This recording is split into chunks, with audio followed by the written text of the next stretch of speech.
We're now going to zoom to Burgundy and meet with someone that I've really had great regard for a very long time. This is a particular pleasure for me to introduce Philippe Colin.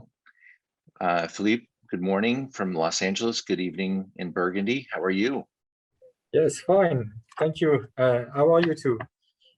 I'm doing great, and we're excited to be tasting your wine. What part of Burgundy are we zooming to? Where are you in Burgundy?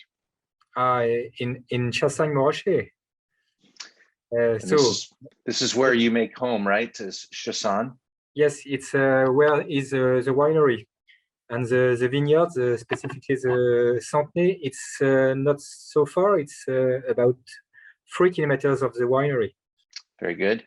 And how many different bottlings do you make at Philippe Colin? For the red, only six red. We have the Bourgogne generic, and after we have Santenay, Chassagne, and also Chassagne Premier Cru and Santenay Premier Cru. It's very close to the winery. Chassagne, Santenay. For me, there is 2 parts in Chassagne. There is 1 part for the red. It's close to Santenay, so most of the vineyard of the Pinot Noir is in this area. And how long has your family been involved in the wine industry? It's five generations. 5 generations in the wine industry. How many hectares are you farming and responsible for? 14 hectares. We 2/3 of white of Chardonnay and 1/3 of Pinot. We carry the Bourgogne Blanc as well. I've always been a fan of your style, your touch. What do you think you do to make the wine taste like Philippe Colin? I mean, obviously their vineyard designation, the appellation, but is there anything that you believe in, stem inclusion, natural processes? Is there anything that you do that's signature to your family's brand? No, what I do nothing. It's what I said earlier. The vineyard is very important. So the big work is in the vineyard. If you have a good grapes, you have a good wine.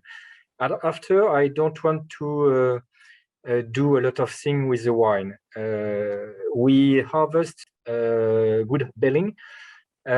After, it's very natural. All the process is very natural. We ferment in stainless steel tank, red and white, and after we put in the barrels with without a lot of new wood. It's 20-25%.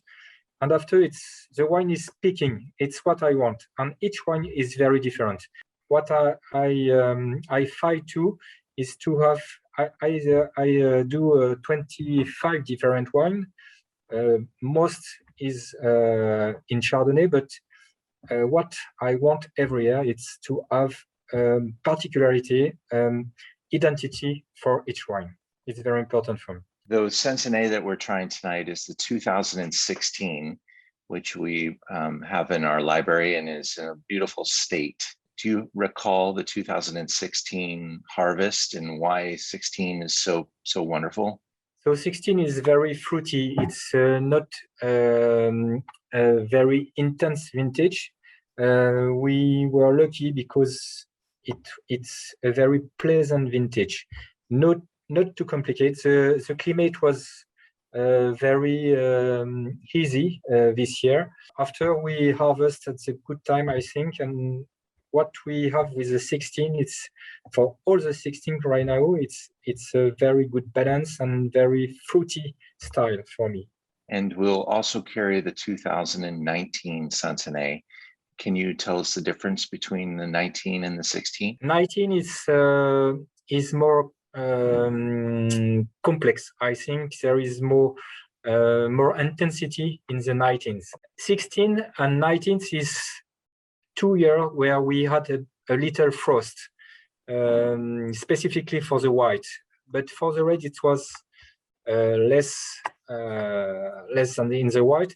Remember that the 2 years, 16 and 19, it's frost for us. What are we going to smell in the 16 Santenay that can you imagine the aroma, the way the wine is going to present itself? What do you look for? What are you looking to craft? Specifically for Santenay, for me, it's red fruit. It's most of the time it's cherry. I don't know why, but every year when you smell, you taste the Santenay, smell dark cherry, fresh cherry. For me, it's what I think about the terroir of Santenay for the red. Well, we thank you for being here. I look forward to meeting you in person when we visit Burgundy. And it's a real pleasure to meet you in person, well, electronically anyway. But to hear it from you and to be able to taste the wine, we thank you so much. And we wish you a good future. Thank you too. Thanks Have a so good much, day. Philippe. Thank you, sir. Pleasure. Bye-bye.